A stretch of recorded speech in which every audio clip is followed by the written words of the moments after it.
Hello, you jungle savages. Welcome to the crypto jungle. My name is Baloo the Bear, and here on the channel, we try to demystify and make the crypto market a little bit more simple. So if you're new here, you're looking for help on choosing wallets, using wallets, operating on DeFi, learning technical analysis, learning the Wyckoff method, or just learning different trading strategies, you've come to the right place. So I want to invite you to subscribe.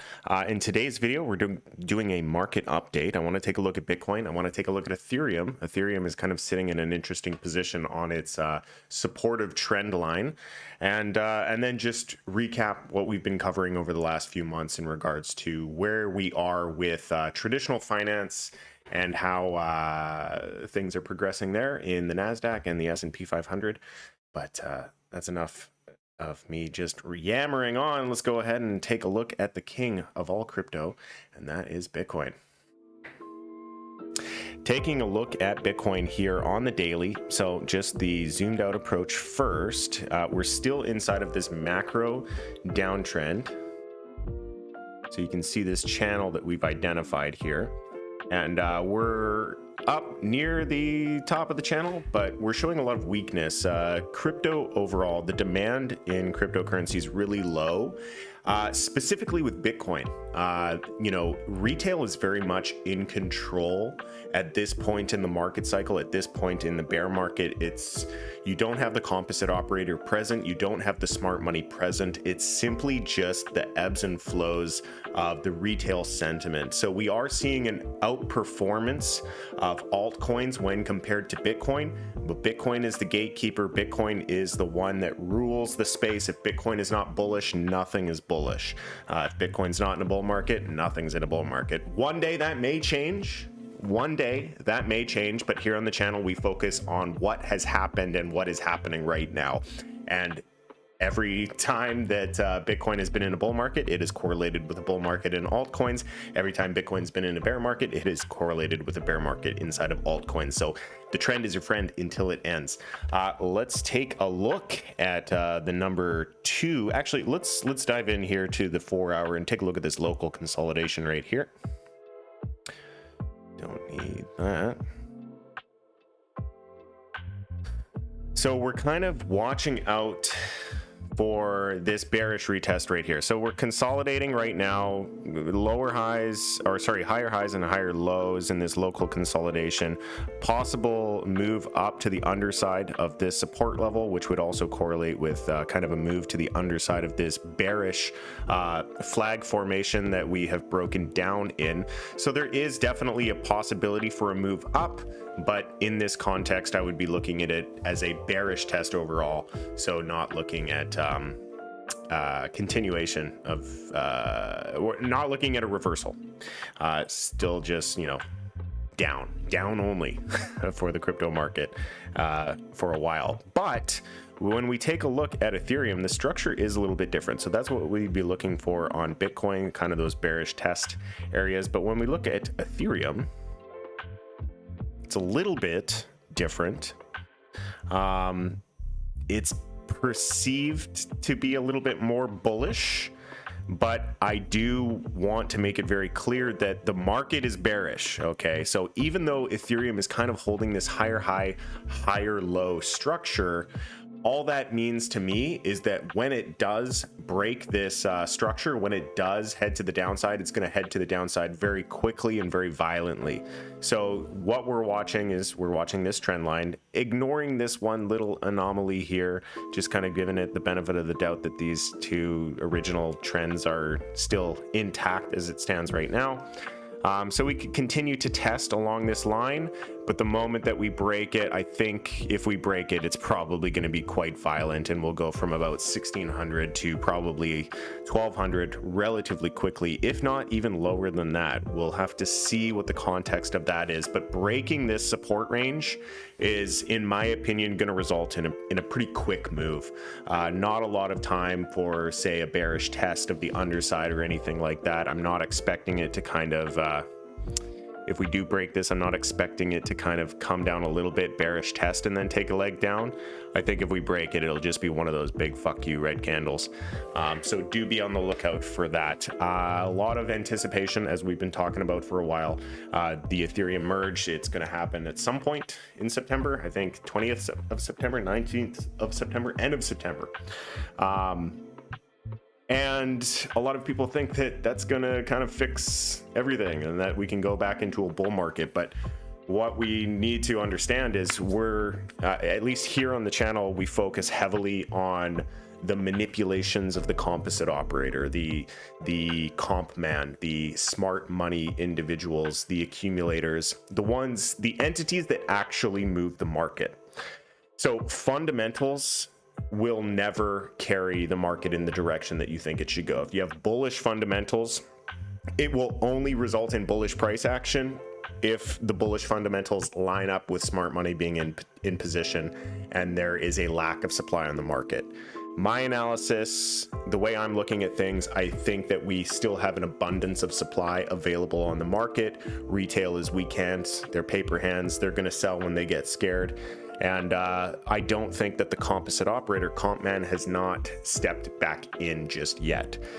So for that reason, I do think that, this Ethereum merge will be the kind of a buy the rumor, sell the news event. I think that there might be some volatility leading into the event, and there might even be some bullish price action after the event, but ultimately we're going to stagnate. We're not going to move forwards. The few days after that, everybody's going to be pointing to how much ETH we're burning, yada, yada, yada. It doesn't fucking matter if there's no buyers. It doesn't matter how much you're burning. And then we'll fall. We'll fall from that. That's my call. That's my anticipation. And that's based off of nothing more than the fact that I just don't think that smart money is in to the level of participation that they need to be for us to go into a bull market. So buy the rumor, sell the news. Set for the 8th. Yeah, possible. It's based off of blocks, right? So whatever the block is, I haven't really been paying close attention because I don't really care. I don't think that anything good is going to come from it. So I haven't really been paying attention, if I'm being perfectly honest. So yeah, we could bounce here, get some bullishness as long as we can hold this level. If we're above this line, we'll continue to be above that line. But the moment we break it, it's probably going to be a large move. Markets are really volatile right now. It's very hard. If you're using leverage and you haven't learned yet,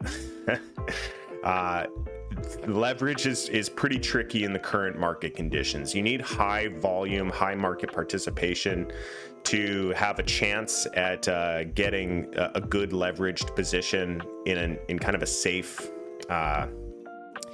Getting a good position with leverage does require lots of market participation. When the order books are really thin, you just get a ton of chop. You get big moves up, you get big moves down, and it's liquidations left, right, and center. So if you are trading on leverage, hey, listen to the market. If you haven't been seeing a lot of success with that strategy, it could be that you're not identifying where you are in the price cycle in the macro environment appropriately. Spot is kind of where it would be. That being said, I'm not doing anything right now. No position sometimes is a position. Let's take a look at the Nasdaq. So Nasdaq getting a little bit of a bullish move. Oops. Just ebbs and flows. So, we had this rally overtaking this level. So we got a reclaim of this level. It's showing to be a successful reclaim. So that could be a good position for the Nasdaq to continue this rally. Taking a look at the RSI, we're not overbought necessarily. We're not overbought in the RSI just yet. Nice little reset here at the 50 line. So possible move up in the Nasdaq, not looking too terrible as long as we can hold this level. Let's drag it out.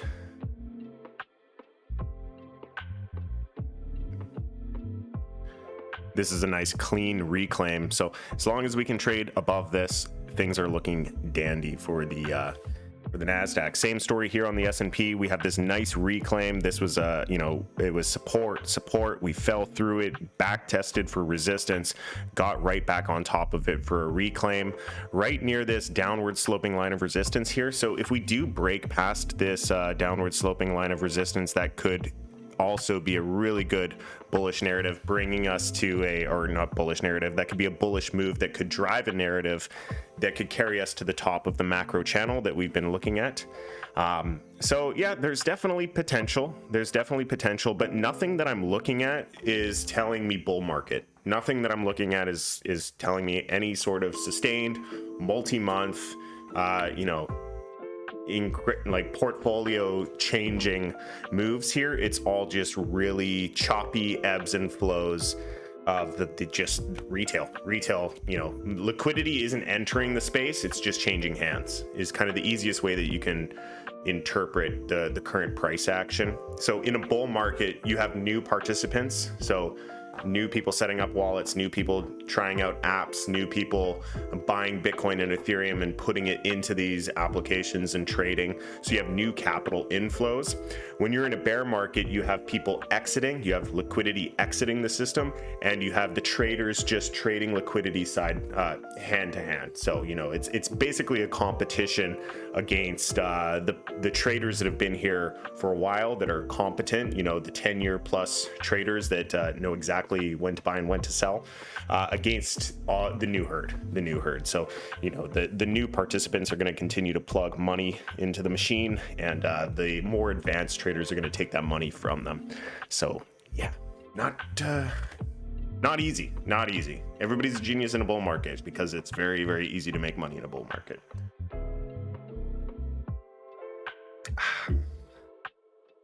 Nice afternoon iced coffee. All right, what else can we take a look at? Let's start spamming some tickers out there if you guys want some me to take a look at a few charts. So can we bring back the bull market so I can be a genius too? We just did cover ETH. If you want to rewind a little bit, I covered ETH in detail. We're sitting on a support range that's very, very important. If we break it, it'll probably be violent. Iced coffee.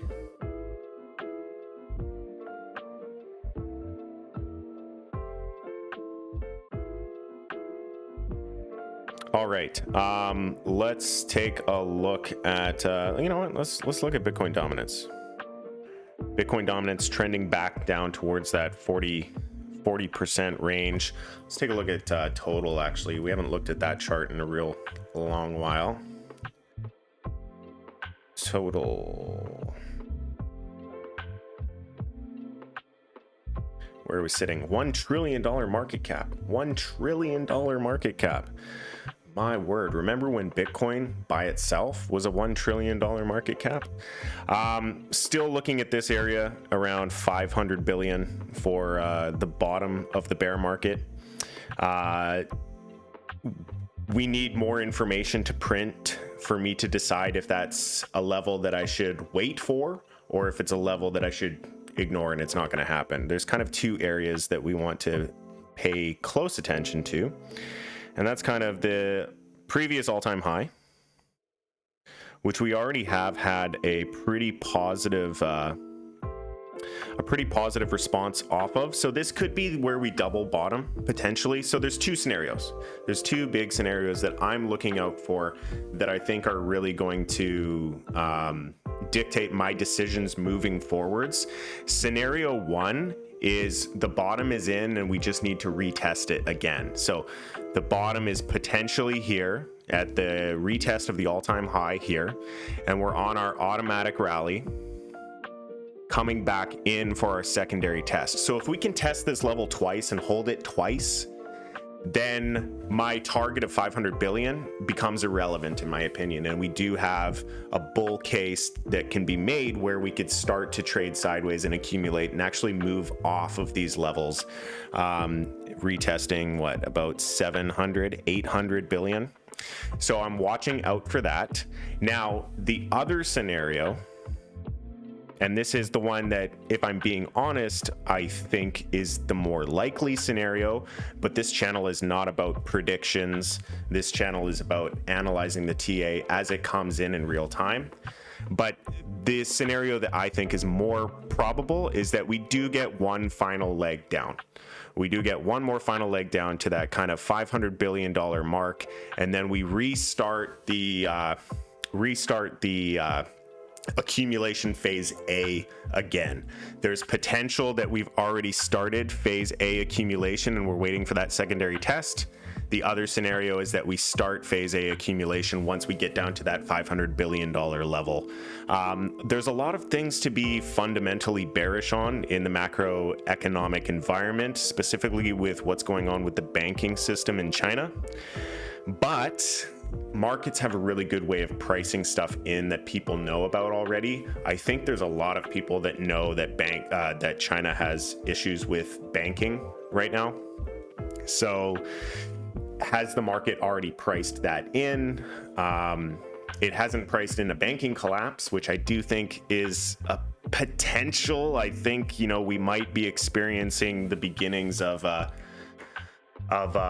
you know, a financial crisis level event in China. So what happened in the United States in 2008 could be repeating itself in China. So it's a plausible thing. The only difference between those two events is in 2008, I mean, I wasn't an analyst in 2008, but from what I could gather, it kind of took a lot of people by surprise. So the event wasn't potentially priced in, whereas there's a lot of people talking about the struggles and troubles of liquidity in China. So if you are able to predict a financial crisis, is the resulting downside effects going to be as severe as what we saw in 2008? I don't know. We'll have to see.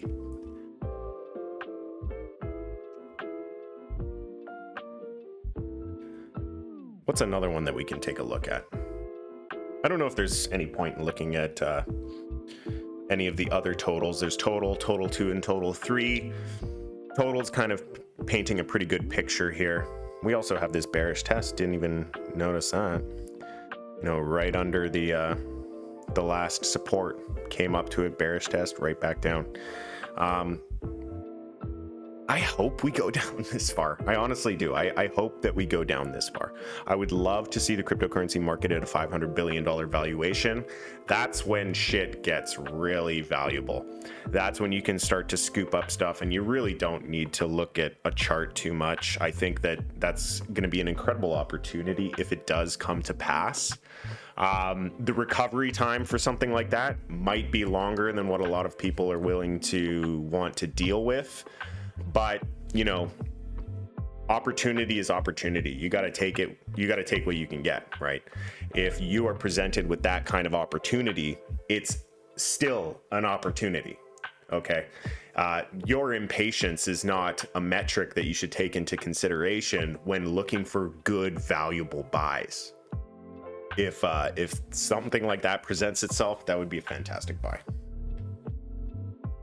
All right, let's take a look at STG's been moving. Shout out to Zero in Skills Inc., who's been in this one for a while. It's an interesting application. It works on Layer 0. Layer 0 doesn't actually have a token just yet. It is a protocol similar to Atom and what is another Layer 0 protocol? There's like 3 big ones. There's Atom,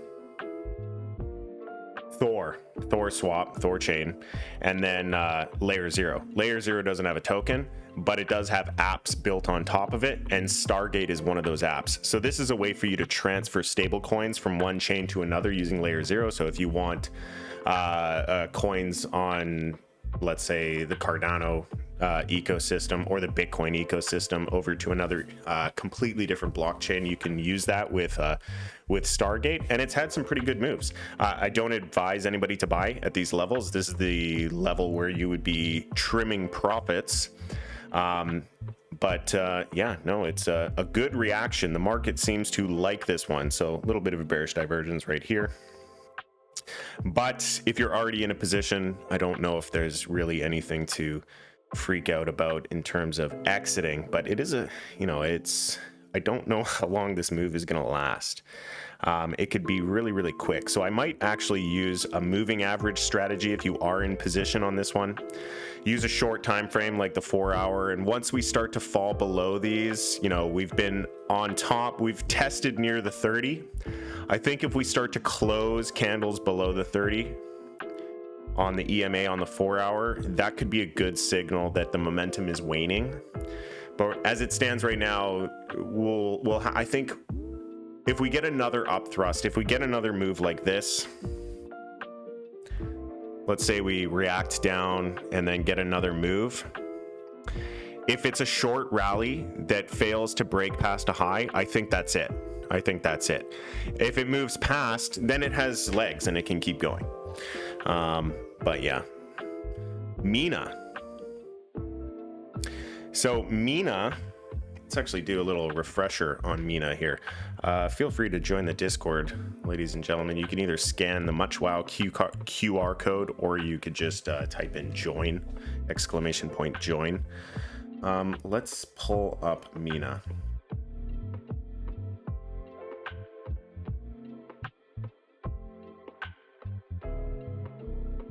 Do we want to do fundamentals or do we want to do technicals?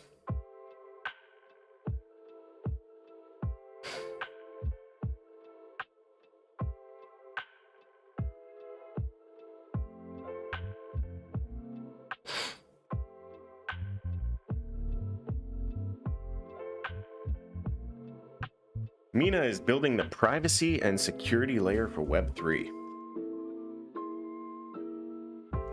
The world's lightest blockchain powered by participants using zero-knowledge technology, Mina has created the infrastructure for secure, democratic future we all deserve.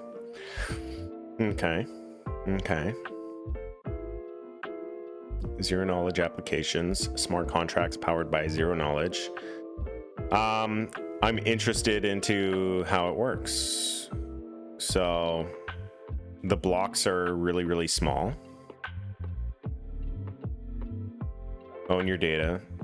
Yeah, so far nothing's really unique. It's just a lightweight blockchain. I don't know enough about the fundamentals of Mina, but let's take a look at the chart. I don't really typically care about other blockchains. Blockchain to me is the network effect of participation. It's kind of like the internet.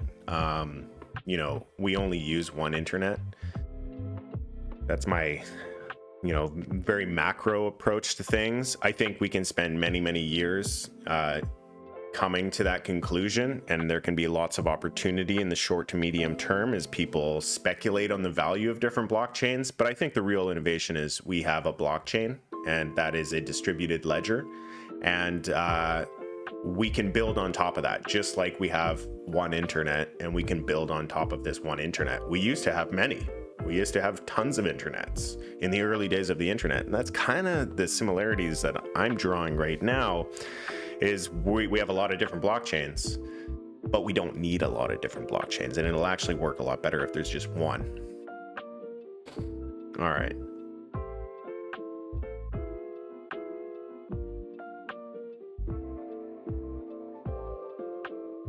Starting off on a higher time frame. Yeah, so it's similar to what we're looking at for other coins as well.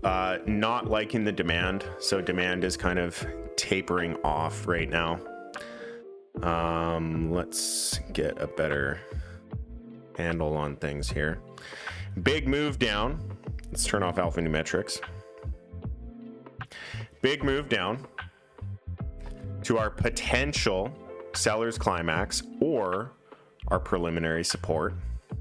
One of the two. It's either preliminary support or seller's climax. So we're sitting on that. We've got our automatic rally and we're coming back down. So this is what we're waiting for on a lot of stuff. Like, show me the chart, and this is what we're waiting for on basically all of them, whether it's Bitcoin, Ethereum, or just these shit coins that are really far down. So, if we need a double bottom. We need a double bottom at least. So when we come back down to the levels of the retest here, if we hold, things look great.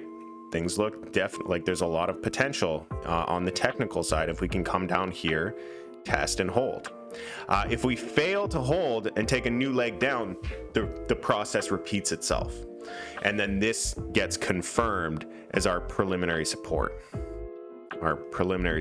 level, which will then become resistance later on down the road once the accumulation range has presented itself. Yeah, fundamentals, I don't really agree with other blockchains, especially ones that don't have a ton of volume. I also really value proof of work. I think ETH going to proof of stake is a big mistake. So I don't know how Mina operates, but you know, small blocks, to me, it's kind of a gimmick. Kind of a gimmick. Didn't know ETH merge was so close. I seem to have for once did a good call and sold at 1970. Question now is when to buy before the merge and try to buy the rumor, sell the news kind of thing. I mean, I wouldn't try and get too cheeky with it. If you made a profitable trade, you're now in the range on Ethereum where you're not really looking for new entries. If you already exited around, you said 1970, I wouldn't get too cheeky with it, really. You kind of exited gracefully at a nice point right before we headed down. So, you know, as long as we're in this kind of middle of the range here, like, you shouldn't be buying or putting new positions in this range. Like, if we can get above some macro resistance, then you could potentially look at adding, but I would much rather buy support. It's not the best environment for breakout trades, so keeping that into consideration. Yeah, you exited somewhere here. That's a good trade. That's a good trade. Just leave it alone. A lot of times people take good trades and then they turn them into shitty trades because they overtrade. No position is a position.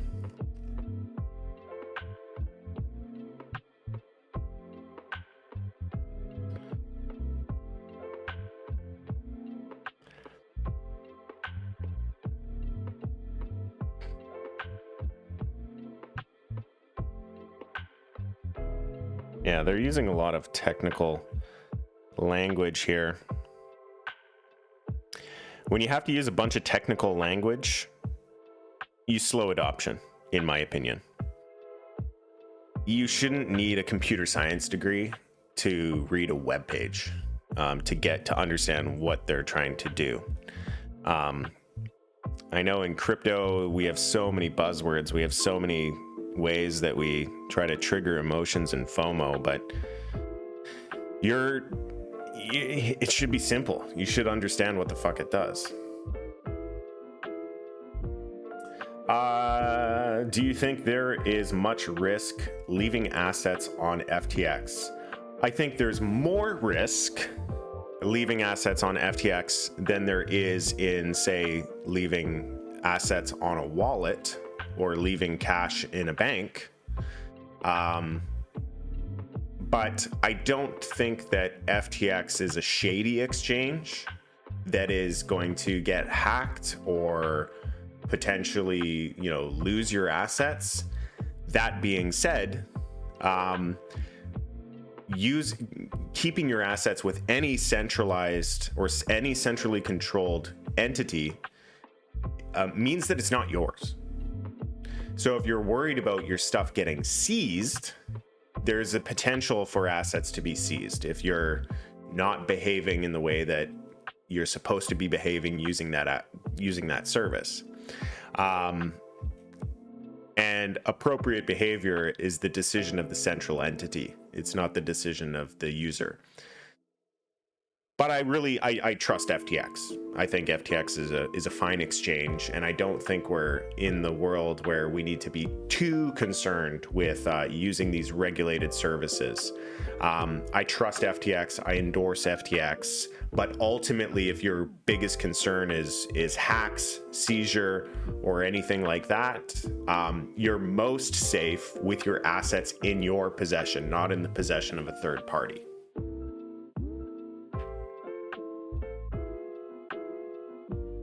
Provided you know what you're doing, of course.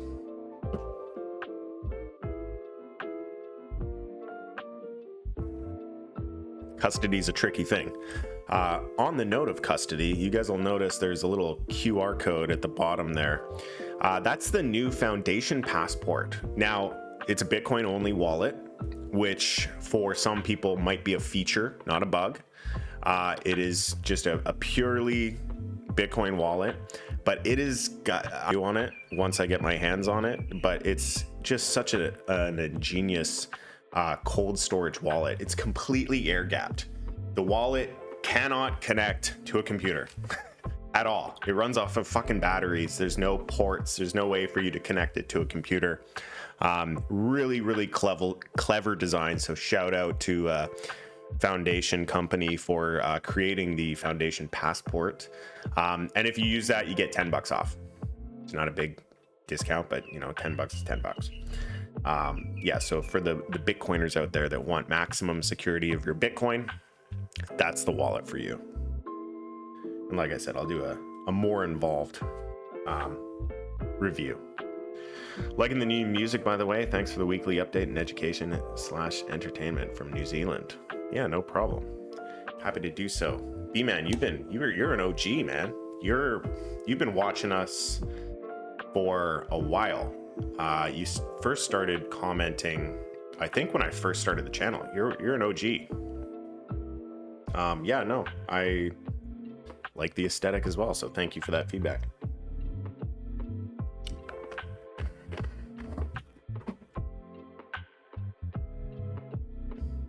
All right, what else we got? May as well touch on play to earn. So we'll start out with the Ronin token.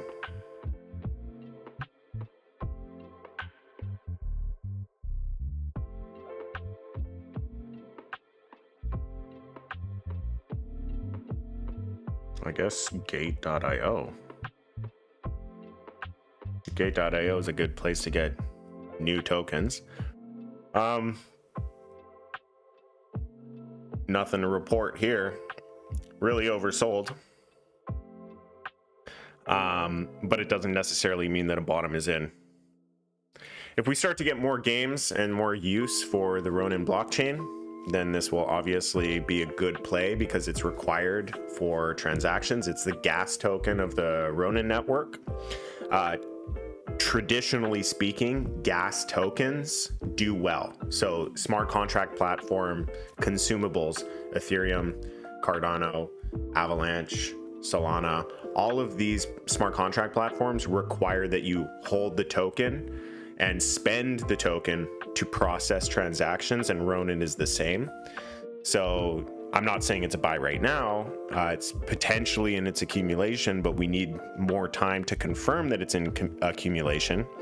But I think it could be a good candidate in the bull market whenever the bull market decides to show up. Another coin inside of the ecosystem is AXS, the Axie Infinity shards, or Axie Infinity, whatever you want to call it. Same sort of scenario here. We're underneath the 7 on the weekly, not showing any momentum, not showing any demand, really low volume overall. AKA nobody gives a shit, traded to fucking zero. And then SLP. New game developments. Axie Infinity has monetized Origins. So there is no V2. I'm not even keeping up anymore. There is no V2. It's all of the SLP is earned in Origins. And their SLP issuance, I don't know if it's at par yet. Let's actually check that out. That could be something worth taking a look at. SLP issuance.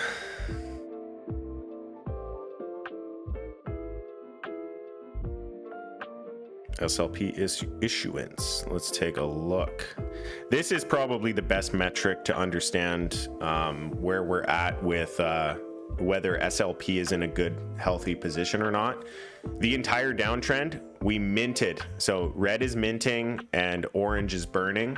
We minted more than we burned. When you mint more than you burn, the supply expands. As the supply expands, the price drops. So that's why SLP's been rather relentless. But let's see what we're dealing with locally. Volume is really, really low. There's just not a lot of participation overall. So there's that to take into consideration. But how are we doing? What's the ratio? We're getting a lot closer to a healthy ratio. So in the last few days, we burned more than we minted on the 21st. On the 22nd, we burned more than we minted. On the 23rd, we minted more than we burned. We minted more than we burned. And we burned more than we minted. It's positive to see because it's been a long time. It's been a very, very long time since we've seen any days at all where we have burned more than we've minted. Now, there's still a hell of a lot of work to do, and we need to drive a ton of user interaction to continue to have that healthy ratio.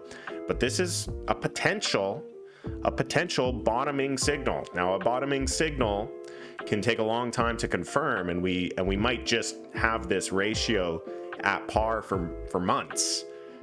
But this is a really positive sign because it's starting to show that SLP supply is shrinking as opposed to continually expanding into infinity. Maybe that was Axie Infinity SLP. Been following you for a while, but first time joining the stream. Oh, welcome in. Welcome in. I don't understand Web3. How do I learn more? And what will be the effect of Web3 in a world in everyday business? So that's a really good question. And there's a pretty easy explanation that I can give, or a really easy example that I can give. Let's go to SushiSwap. So let's pretend for a moment that we're talking about Web 2, the old world, and then some of the things that you can do with Web 3, the new world, the new infrastructure. Once we have these apps that deal with money and we take away the bank teller, we take away the banker, we take away all of these things, and we automate banking services. I'm just going to talk about banking for now. Just for now, I'm going to talk about banking. There's countless other things that you can do, including social media and stuff like that. But let's just talk about banking. When you go and you want to open up a checking account or a savings account at the bank, you got to book an appointment. You got to go in and sit with a financial advisor. You have to, hand over your KYC documents. You have to, blah, blah, blah, blah, blah, blah, blah. You have to do all this shit. You have to tell them everything about you. And then you can open up a checking account. Then you can create an online banking portal. You can get your online banking set up and all of that. Realistically, if you've never banked with that bank before, it can take days. It can take days to set up a checking account. And now that is getting easier. Fintech is kind of mimicking some of the services and making that a lot easier. But what Web3 allows you to do is you just need a wallet. You just need a wallet address. And then you click the button, boom, click connect wallet. You just started a checking account. Go over to Aave and then connect wallet again. Boom, you just started a savings account. Now you go to Instagram. What does Instagram ask you for? It asks for a phone number. It asks for a username. It asks for an email. In Web3, connect wallet. Boom, I have an Instagram account. Facebook, same thing. Phone number. You don't have to put in a phone number, but you need a unique username and you need an email. And they require 2FA and all this shit. I know it's just a few buttons and it's not the end of the world. I mean, we've all set up social media accounts. It's not that big of a pain in the ass, but there is friction compared to Web3. Web3, connect wallet, boom, Instagram account, boom, Facebook account, boom, I'm now employed. You know, you'll get a private link for employment at a company. You know, you're set up, like the things, the apps that we can do where your identity is attached to a wallet address, and that's all the KYC you need. So it's going to be revolutionary. It's really going to make things a lot easier, a lot quicker, a lot less friction, and a lot more secure and verifiable. So the next kind of thing that I think is coming down the pipe, once regulatory clarity becomes a little bit more mainstream, we're talking 5-10 years down the road, you're going to have registered wallet addresses. Now, this is going to have pros and cons, but I'm not going to go down that rabbit hole right now. You're going to have registered and verified wallet addresses. That wallet address is going to have all of your KYC information available. So whenever you connect to a service, you're fully KYC'd. So you're just, you know, nobody needs to verify anything. You're fully KYC'd. Or let's say you get pulled over by the police. Right now, the police, they take your ID. Now they know your name, they know your full name, and they know your address. They know where you live, blah, blah, blah, blah, blah. Now, in some circumstances, do they need to know all of that? Maybe not. Maybe not. And if you could just scan a QR code, or if they could scan your QR code to your wallet address, boom, they know who they're talking to, they know who they're servicing. That's kind of further on down the road. But the point I'm trying to make is there's a lot of really cool things that we're going to be able to build on top of this technology. And right now it's really primitive. It's not super advanced, but the potential's there. And I think that it's really going to make life really easy. Yeah. There's a negative side to that too, but I'm not going to go down that rabbit hole. All right.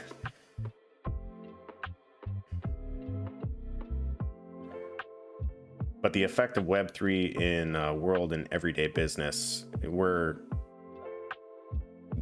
that's just the things, like everything I just discussed is the stuff that I can predict. There's also a ton that we just don't know. We don't know the potential of just connecting a wallet address.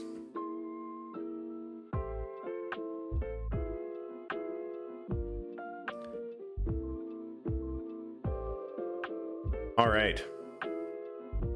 How are we doing for time? Gotta start wrapping it up here. So we covered, let's do a few more metaverse ones, just because we're on the play to earn theme. So my favorite metaverse, Decentraland. Why? Because it was first, that's all. It's the only reason.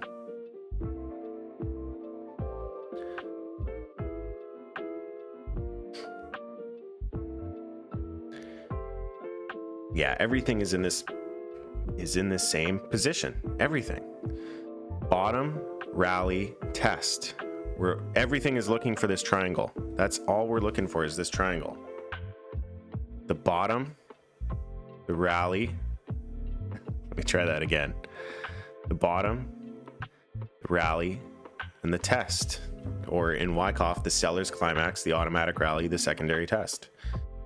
Everything is looking for this. If we fail to hold it, then it's all just preliminary support and we start the process over again at the next level down.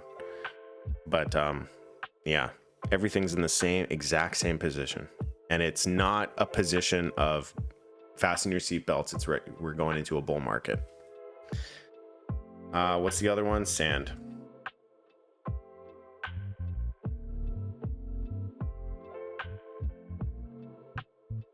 Same thing. B-Man, this will be fine if it's not centrally controlled. Thanks for the Web3 education. It will be centrally controlled. I think that Web3 is going to be a really good way to control people. So, you know, there's every technological advancement is a double-edged sword. There's always a host of pros that make your life easier, and there's always a downside. Always a downside. I mean, Facebook is a fantastic example of that. We've never had anything that is able to keep people so connected before in our entire lives. And it's also used as a mind control manipulation tool. Okay? There's pros and cons to everything. Web3 is going to make life, just going through life and paying for things and connecting to services and expanding, removing the resistance to new products and new applications really, really easy. And the downside of that as well is it's going to be centrally controlled, and you're going to be manipulated probably through this technology as well. There's always two edges, man, always. So, you know, people who want to control are going to use the technology to control. People who want to break free of that control are going to use the technology to break free from control. It's up to you to decide how much effort you want to put into learning how to operate on this new system to the full potential of the system. And it's up to you as to how much of a burden do you want to introduce into your life. Like, you know, a lot of people, I mean, most people, when you talk about privacy, they're just like, I don't care. I don't care. I've got nothing to hide. Yeah, you got nothing to hide, but you have drapes in your fucking house. So you do like privacy. And yeah, it's going to be interesting. It's going to be interesting. The more you learn about blockchain today, the more it's going to help you to know what your options are. And freedom can really be boiled down to knowing what your options are.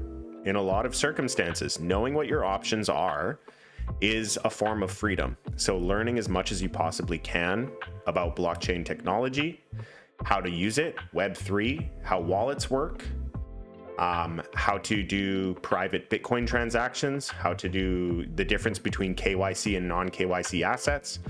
All of this stuff is going to help you make decisions. And when you know what your options are and you're able to make educated decisions unique to your individual circumstances, that's a version of freedom, in my opinion. So anyways, I think that's all the time I got for today. So thank you all for joining into the live stream. I appreciate everybody who's still in it. Man, crypto is slow these days, but it's sure nice to see that we still have people willing to look at the charts, listen to the fundamentals, and learn.